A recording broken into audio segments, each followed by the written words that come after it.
पालकमंत्री पदावरच्या वादाबाबत उदय सामंतांनी प्रतिक्रिया दिलेली. रायगडच्या पालकमंत्री पदावरून आमच्या एक मंत्री आणि 2 आमदारांच्या भावना तीव्र आहेत. शिंदेना रायगडमध्ये काय चाललंय याची माहिती आहे. मुख्यमंत्र्यांशी चर्चा करून निर्णय होईल असं सामंतांनी स्पष्ट केलं.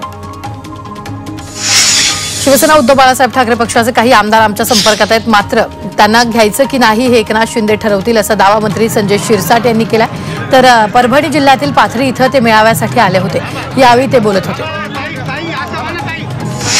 स्थानिक स्वराज्य संस्थांच्या निवडणुकीत शिवसेना उद्धव बाळासाहेब ठाकरे पक्षाचा सोबळाचा नारा हा फक्त मुंबईसाठी आहे. इतर ठिकाणी महाविकास आघाडी म्हणूनच लढणार असं वक्तव्य खासदार संजय राऊतांनी केलं.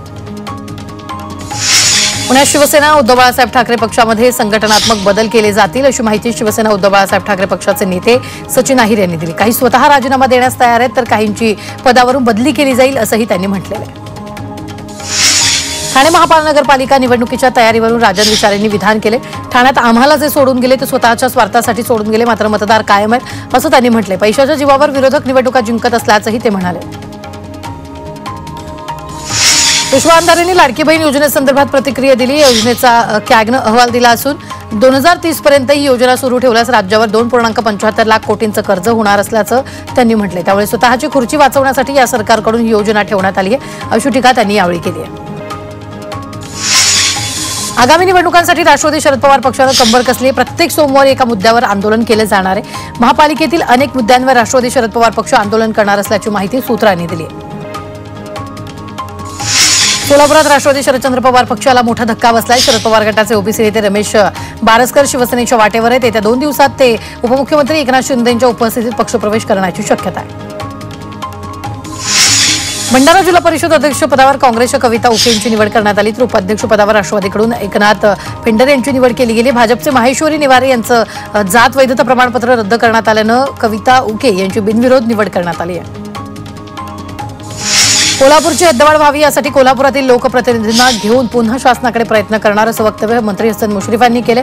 हद्दवाढीचा निर्णय नगरविकास मंत्री एकनाथ शिंदेंकडे असल्यानं त्यांना भेटून याबाबत निर्णय घेऊ असं आश्वासनही मुश्रीफांनी दिले.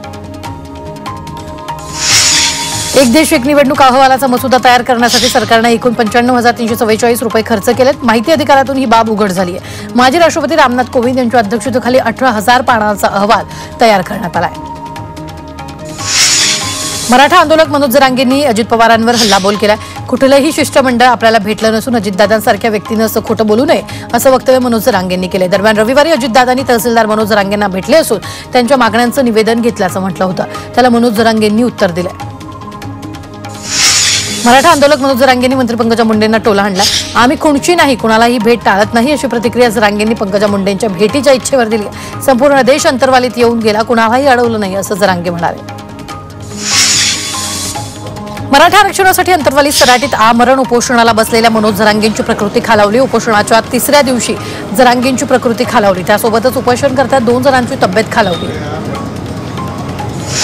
मनोज जरांगेंच्या समर्थनार्थ सोलापूरच्या बार्शीत मराठा समाजानं आंदोलन केले.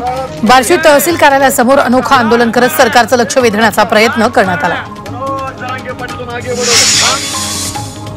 बीड जिल्ह्यातील अंबाजोगाईमधील अलिशान हॉटेल पियुष इनचा फोटो दमानी यांनी पोस्ट केला. Piyush in hotel civil surgeon doctor Ashok Thorat यांचा असल्याचा दावा दमानी यांनी केला. तसंच डॉक्टर अशोक थोरात यांची चौकशी करण्याची मागणी त्यांनी केली. थोरात यांची चौकशी सुरू असताना त्यांना कुणी अभय दिला असा सवालही त्यांनी उपस्थित केला. बीडचे जिल्हा शल्यचिकित्सक हे वाल्मिक कराड रुग्णालयात असताना परदेशात गेले होते असा आरोप अंजली दमानी यांनी केला होता. त्यावर आता जिल्हा शल्यचिकित्सक थोरात यांनी एक पत्र माध्यमांना पाठवलंय. त्यात स्वखर्चानं परदेशात पर्यटनासाठी गेलो होतो आणि त्यासाठी शासनाची परवानगी घेतली होती असं या पत्रात नमूद आहे.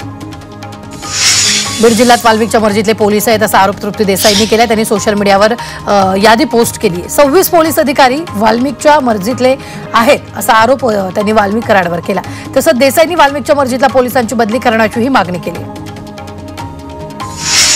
मसाजोगचे सरपंच संतोष देशमुख हत्या प्रकरणातील आरोपी सुदर्शन घुलेचा ताबा आता एसआयटीकडे देण्यात आलेला आहे. विशेष मकोका न्यायालयानं एसआयटीची मागणी मंजूर केली. त्यामुळे आता सुदर्शन घुले न्यायालयीन कोठडीतून पुन्हा एसआयटी कोठडीत जाणार आहे. बीड पोलिसांनी मागील महिनाभरात जिल्हाभरात दहशत माजवणाऱ्या 2 गँगवर मकोका अंतर्गत कारवाई केली. सुदर्शन घुले यांच्या गँगवर मकोका लावल्यानंतर आज बीड पोलिसांनी आठवले गँगवर मकोकाची कारवाई केली. 13 डिसेंबर 2024 रोजी पेठ बीड पोलीस ठाणे हद्दीत गोळीबारीची घटना घडली. त्यातील 6 आरोपींवर कारवाई करण्यात आली.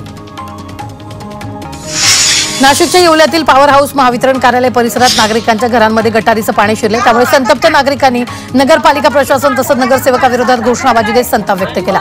त्याचबरोबर त्वरित प्रशासनाने या गटारीच्या पाण्याचा बंदोबस्त करावा अशी मागणी नागरिकांनी केली। वाशिमच्या कामरगावला पाणीपुरवठा करणाऱ्या टाकीची दुरावस्था झाली आणि जीर्ण झालेल्या टाकीची गेल्या अनेक महिन्यांपासून स्वच्छता केलेली नाहीये। त्यामुळे ग्रामस्थांच्या आरोग्याचा गंभीर प्रश्न निर्माण झालाय। वारंवार तक्रार करूनही प्रशासन याकडे दुर्लक्ष करत आहे।